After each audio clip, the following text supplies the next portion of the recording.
Welcome, everybody. I wasn't aware that this story of my early career was shared, but I'm, I'm happy about this. I'm very happy to be on stage with you. And we start with our panel, which will be a little bit about the framework of investments and about the framework of business in Germany, particularly a couple of weeks after the election. So I'm very happy to welcome my panel.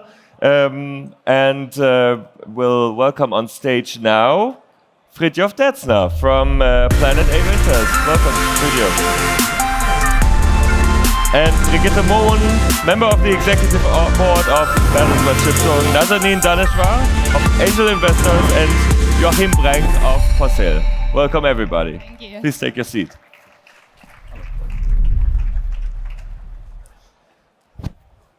Very happy to have you on stage. And as I said, we have a bit of an introduction, not only to the conference, but also to the framework we're all working in. And Fridtjof, I would like to start with you. Do you think, I mean, we're 4 weeks after the new government started. Do you think we're ready for optimism again? Or we better should be, I would say. I think in the end, I think Dominic described it super nice. We have it all. It's like we have innovation, we have had it all the time. Like so many innovations like neural networks, EVs, solar, all was invented in Germany. And it's kind of paradox to see how much money we have and how little risk we take. And I think going forward, I think we better go over this bump and really take risks and not as something super negative. Because I think if you turn around, what will happen if you don't take the risk is quite straightforward, I think, that we can't afford not to take the risk, not to invent ourselves. Otherwise, we're just going to be outpaced. Yeah. Nazanin, you're particularly working with AI, which is probably one of the greatest opportunities and maybe one of the greatest risks also we're facing in the present and in future. What do you think? Where do you think Germany stands on that? Is it like, are we on the right track? I think generally, I think everybody agrees that today we are at this exchange point that the tomorrow of the future is just going to be completely different than what we've seen so far. One thing that I've been investing in AI pretty much from a year and a half ago, and then when the whole train started, this whole over-regulation of AI within Europe is something that I felt like the first thing that came was AI Act. And while we are talking to the companies without even knowing where they are going to be and how the world is evolving, we need to worry about, are they going to hit? Are they going to survive? Not because of the market and how it's changing, but is the government going to block them? Have they be worried? I mean, I'm not against of regulating the technology, right? Just to get it right. But when we are regulating before even the innovation is out, then it means like on the countries that maybe they are looking at it at a different perspective, then the talent would move there because they feel like I don't have to worry about government coming into my face in the first step before even and then the investors are being hesitant, right? Oh, this is not following the AI Act, and this was always the consideration when we were investing. For example, AI HR is one of the biggest topics. And we are constantly checking it with AI Act, while US is not applying the same things. And being such a big market, and a lot of AI HR companies are now taking off from the US, while the talent is here, the product is amazing, but the technology just doesn't match. So I think when we start regulating stuff and how, in what pace, shouldn't be faster than the innovation. And when it takes over the innovation, then I think there is something to worry about. I think we're pretty much in one of the center fields of discussion also whenever we discuss frameworks in Germany, so we will come back to that very soon. Brigitte Mohn, I mean, you've been working so closely with very relevant stakeholders, and to me it felt like, particularly in the last year and maybe also in the year before, just the optimism in Germany just vanished in so many fields. Do you think we're back on that track, and where do you think we need to change a couple of things that we really get into a better position soon? I think we have to be positive, right? There's no other choice. And it goes back to Fridtjof. If we just say, that's it, we can't move. So I think our main task now within the next 4 years of this government has to be to inspire people, right? And we have to take the population with us because until now they are left behind, and you see this in the election results. So I think we have a huge task to say it's amazing what we can do with it, with AI, with innovation, with science, and get the people back on track and basically cooperate within Europe much more. I think that's something that the government, that's one of the tasks we definitely have to face, and I think we're part of this, so I think there's a huge chance we can make it, but we have to make it. Yeah, absolutely. I think it's an important point to say that it's not only politicians who create a framework, but it's also every one of us who is a part of it and who participates in what we are. Joachim Brenk, I mean, it's fair to say you work more in traditional industries, and I mean, although a lot of what you do is digitalization in many countries with many employees, when you look at what we have changed in the past couple of weeks already, we have a new ministry for digitalization that might give you more hope. When I think about what Brigitte Mohn just said, you know, we also changed the structure of the science ministry and education ministry. Are these things that are important for us on our way forward, or do you see other factors that have not been addressed? No, I fully agree. I think, let's say, our government is on the right track. In my opinion, we have to give them some time. We have to be maybe also patient that they have a chance to transfer things, to make decisions. So I'm very positive. My point of view is coming from a typical small and medium enterprise view, because we are a group of production companies, machine manufacturers, plant engineering companies, construction companies. We recycle precious metal. So we consolidate 180 companies roughly. We have 90 different business models. So we have a big variety of typical challenges of a small and medium cap company. And my core message is, each stakeholder in our society has, in my opinion, right now to focus on his own homework. The politicians, they have theirs. We as entrepreneurs, we have ours. And we made our mistakes in the last 15 years to not, let's say, to accelerate the digital transformation so much. Yeah? So we allowed our executives to slow down, and so due to this, that's our homework. So my core message is, let the politicians do what they have to do. We entrepreneurs have to do our homework. That's an interesting point, because Fridtjof, we're talking about responsibility of entrepreneurs. We're also talking about maybe responsibility or courage of investors. Do you think there's also homework to do on that end? Definitely. I would ask a question. I have a confession to make. I'm a ski teacher. And who of you knows to ski? Right? If it's getting really, really steep, like your impulse is to go back on your skis, and then you lose the grip on the tips of your skis, right? And it becomes kind of unstable, and you can't steer anymore. What you want to do when it's coming really steep, you lean forward, you lean in, you bring your weight on the tips, and then you suddenly can steer again, right? And I think that, to me, that's a metaphor of what we need to do. We need to lean in. Only if we lean in and we really give it weight, then we can steer. And I think that's what we all need to do. And it is about investors being encouraged, like also investing into AI and deep tech and all these things we haven't been investing in before. But it's also about corporates, because in the end of the day, startups and corporates, we all need to change. And to me, it's about the adaptation speed of new technologies and changing of processes, which is, in the end of the day, if we're going to have a really good booming economy, yes or no. And so it's about us taking jointly risks, going in there and taking responsibility, and then we can steer, and then we can also have fun going down the ski slope. But I think that's actually what we need. And it's a mindset shift. Other people are doing it. If we're not doing it, we won't be able to keep up. And I think the world is changing ever faster than ever before, obviously. It's just accelerating. And I think the answers lie in adaptation and speed and giving it weight and being brave.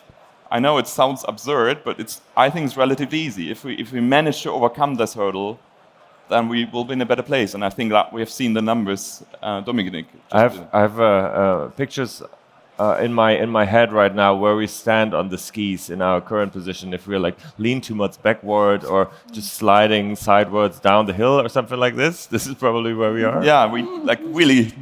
Leaning. Okay, so let's lean forward. That's fine. I mean, leaning forward again. Let's talk a little bit more about AI. Nazini. It feels like everybody or many people in Germany are so proud that we are progressing at some point, at least on the scientific level. But then, I think it's striking to me what you said in terms of regulation. So I wonder if we are in the right framework to really achieve what we need to achieve in AI. And I don't only say this as a journalist, because this is really affecting my life as well, positively, I would say, but it's a challenge. Yeah. So what would you say? Do you think we are at a point which we know in Germany, that we might be in a good position, but we are at a risk to lose it because we're a bit too slow? That's actually a very good question. So when we are looking at AI and the potential within Germany, so if we separate the market, we say SMBs and enterprise, SMB is going to be one of those markets that is going to be completely disrupted because of so many reasons. I don't want to get into it. And selling into SMB is kind of not that difficult because the market is ready. They have had the pain forever. But when we come to enterprise, and then I invest in a lot of enterprise AI companies. Then they need to run the POCs. They need to get into industrial machinery, etc., etc. It is a disaster. It takes forever to get the first project in the place, to persuade them to run the POC slowly, bit by bit. Everybody is worried. Everybody wants to check them forever just to make sure. I understand that the risks are there. But it also doesn't mean that the enterprise AI company had to be behind the door forever trying to get the smallest, design partners even for free to deliver the product. So I think having this a little bit of flexibility on the enterprise side for the AI companies, because Germany has this backbone of industry, right? So this is the best place. When I'm talking to all the AI companies in Europe, I'm just like, come to Germany. Germany is the first place. You need to be in here. But then I know from the bottom of my heart that this is going to be the challenge, but this is the market that we need to disrupt, right?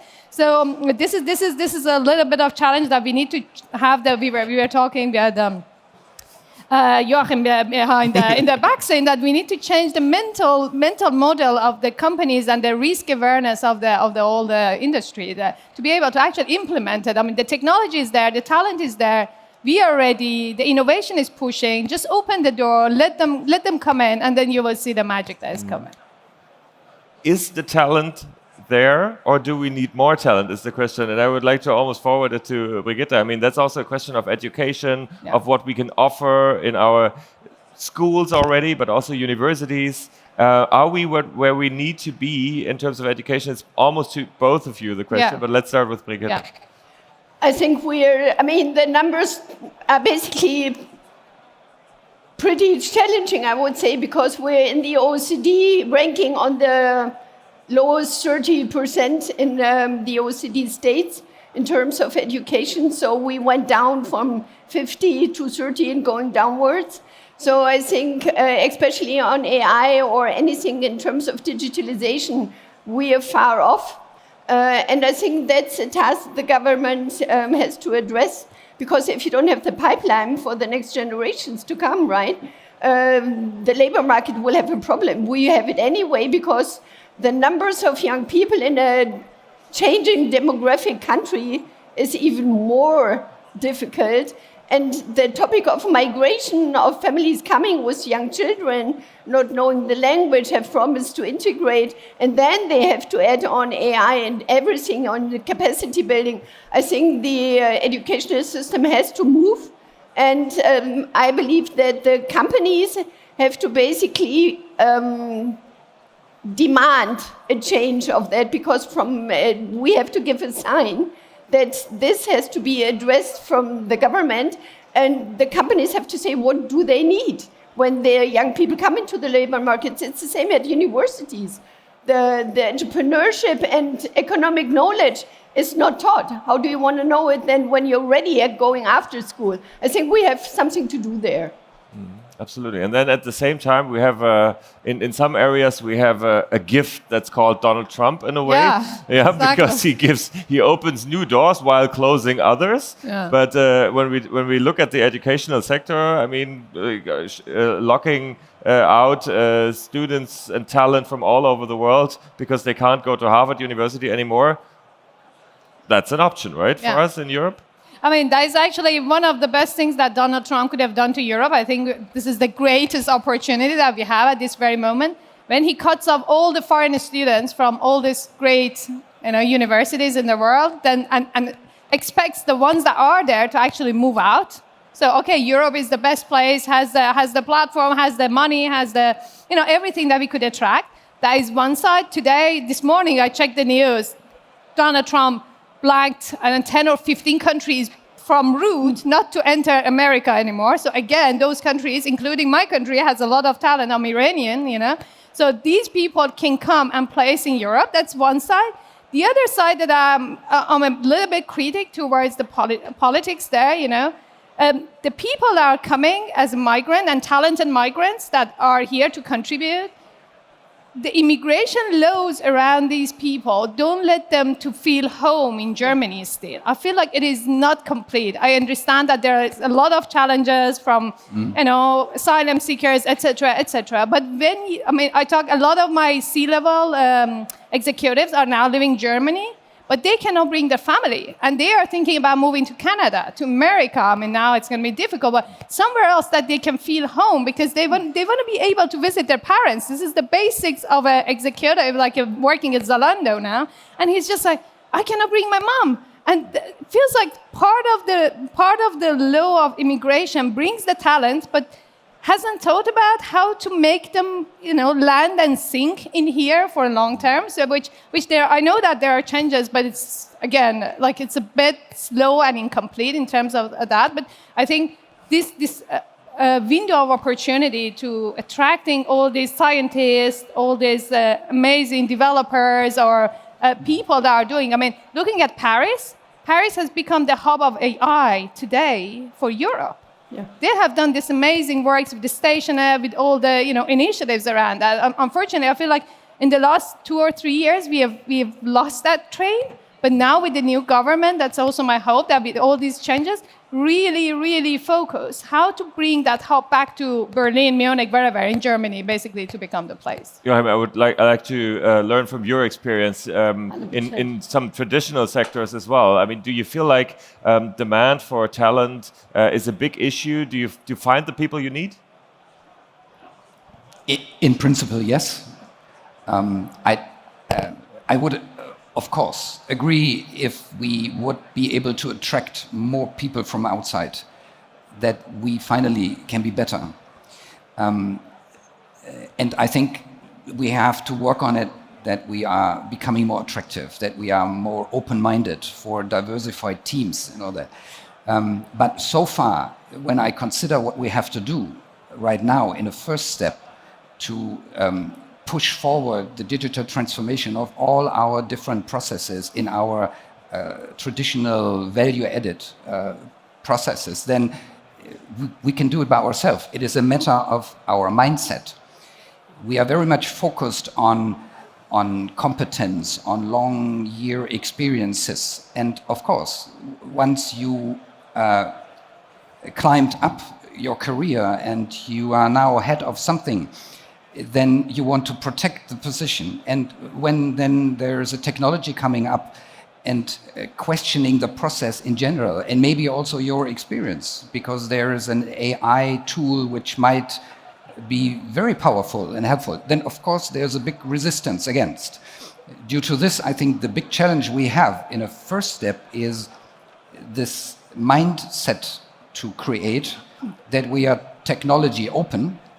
And in a second step, of course, I want to optimize the result, and then I need people from abroad. So due to this, my answer is, of course, please come over. And I agree, we have a big chance now to attract people from the US because they don't feel home anymore in some cases. So we can draw them, and we should do so. But for the Mittelstand, I can't attract someone from Harvard. I'm not attractive enough. So let's work on our own. I would love to discuss more with you, go deeper into all these topics, but I think time is limited and we also want to open up the stage for more debate here.